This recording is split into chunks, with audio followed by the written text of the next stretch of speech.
What's up everyone, this is Sahaj. So today I'm going to talk about the Jupyter notebook and how it's for actually beginners and how to use it. So for that you need an Anaconda Navigator software, and you can watch my previous videos and I have shown you how to install it. So right now I'm going to open the Anaconda Navigator, and Anaconda is a distributor of the Python and the R software actually. So here you can see this is the home screen of the Anaconda Navigator, and you can see several softwares. This is Orange 3, RStudio, Visual Studio. Here is the Spider, is also the another Python IDE, but we're gonna use this Jupyter notebook because it's very easy for the beginners to learn, and also a lot of the data scientists use this Jupyter notebook. So I would say it's open source and it's easy to use. So let's work on it. So just click on the launch. So you're gonna create a local host connection over here at the back. You can see here it created the it's you can see here the HTTP local host 800, and you can also see here. So it doesn't require any kind of Wi-Fi or internet connection, so never worry about that. So you can just minimize it. Don't close it please, because if you close it then you're gonna kill the kernel and you can't make a new file of the Python. So please don't close it. Now here you can see this is the home screen of the Jupyter notebook, and here you can see it's going to show you the path of the file where you want to save it. And here if you see on the right beside of the files, the running icon, then you can see here the number of files or number of Python files running over here. And just click on, I want to save this file, so I want to create a new Python file and I want to save it on the desktop. So you can just click on the desktop, and you can see here it has created path. If I want to save it in the learning, then you can see, and if you want to go back to the desktop, just click on the desktop. You can create a new, just in the right hand side you can see the new, just click on that, and here you can see as I have installed the new Python 3, so it's just written Python 3, and in the others you can see text file, folders, and terminals. So if you want to create a text file, you can just click on the text file. You can see you can change the name, untitled instead of that. You can say test file, and it's gonna save in my desktop because I have selected that path. And you can say just import numpy as np. This is not important actually, it's just demo. So if you want to save this text file, you can just click on save. So it's been saved, and you can see here on desktop its name is text file. You can just test file, sorry, and you can see whatever I wrote in the text file is over here.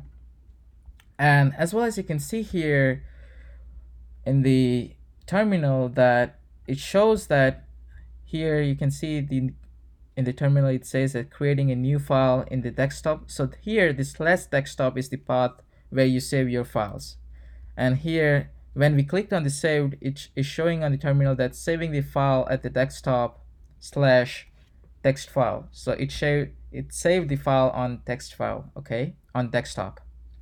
So this is just for the text file. So let's create a new Python file. We don't need a text file right now, so just close it. And as you can see, we have saved the file on desktop. You can also see in the list over here.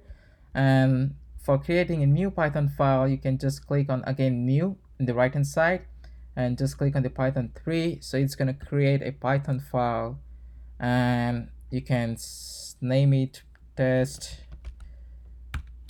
Python and just rename it. And you need to just click over here, and you can also save here. So I'm gonna show you this all of the functions later, but for today's video I'm gonna just show you how to use this all stuff over here, right? So this will be in another part. So this is the home screen of the Python IDE for the Jupyter notebook. Now as we have created this, here you can see we have created the file called test Python, and you can see in the back side this one .ipynb is the extension for Jupyter notebook. Generally the Python extension is .py, but the Jupyter Notebook has an extension .ipynb. You can also save in different formats that I'm going to show you in later videos, but I'm just showing up here. So you can save in different extensions, not just the notebook, but also in the Python format. Okay. So here you can see it's showing running right now. This file named test python is a green, it's showing the green color.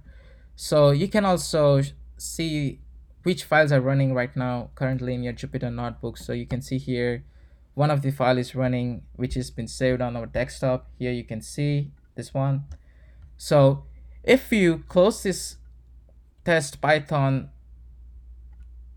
then it doesn't mean that you have switched off this file. It's still running. So you can go here and click on the shutdown, then it's gonna turn it off.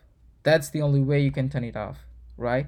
So you can see now there is no green mark, and if you want to reopen that file, just click on that.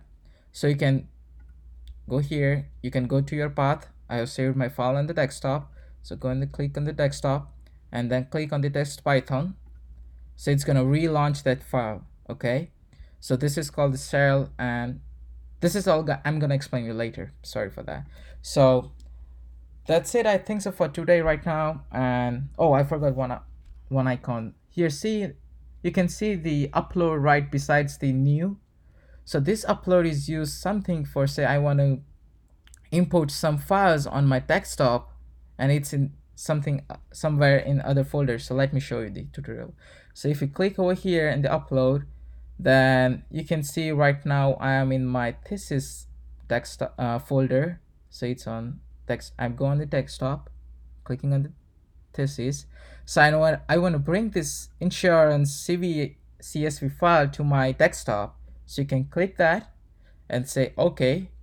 So that file is going to be uploaded and gonna import on the desktop. So if you see here, oh, it's double. Okay, here.